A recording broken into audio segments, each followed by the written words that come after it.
I need to share my story, which started as an attempt to escape reality and ended with me almost becoming a bear's lunch and uncovering a century-old mystery.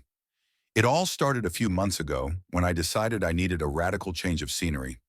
My life was at a dead end. A job that drained me, a relationship that fell apart, and a constant feeling that I was running in circles. So I took a vacation, bought a ticket to Alaska, and decided to spend a month there in solitude to find myself. Naively, I knew. I flew into a small town in southern Alaska where I was greeted by a local bartender, Jack. He was the typical Alaskan type, a beard down to his chest, a flannel shirt, and stories that sounded like they were made up after the fifth pint of beer. He offered me a place to stay in an old cabin on the outskirts of town, which belonged to his grandfather, a gold prospector. I agreed, not suspecting that this would be the beginning of my adventure. The first few days were peaceful.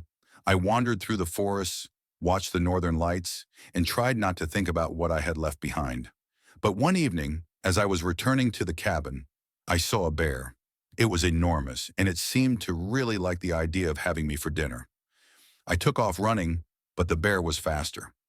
Luckily, I managed to climb a tree and stayed there for almost 2 hours until the bear lost interest. When I got back to the cabin, I decided to go through an old dresser that stood in the corner. Inside, I found the diary of Jack's grandfather, the gold prospector. It turned out that he wasn't just searching for gold, he had found it.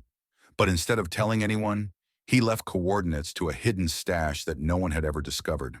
And there I was, holding the diary, realizing that I could be the first to uncover this mystery. I showed the diary to Jack, and we decided to try to find the gold. We spent several days searching until we found a cave that matched the description. Inside, we found an old bag full of gold nuggets. But our joy was short-lived. As we exited the cave, we were met by the same bear. This time it wasn't alone. It had cubs with it. We barely managed to escape, leaving the bag behind in the cave. Now I'm sitting in Jack's bar, writing this post and wondering what to do next. On one hand, I found gold that could change my life. On the other, I almost became a bear's lunch twice in 1 week. And to top it off, I still haven't found myself, though I found something much more interesting. What should I do? Go back for the gold or just forget about it and return home?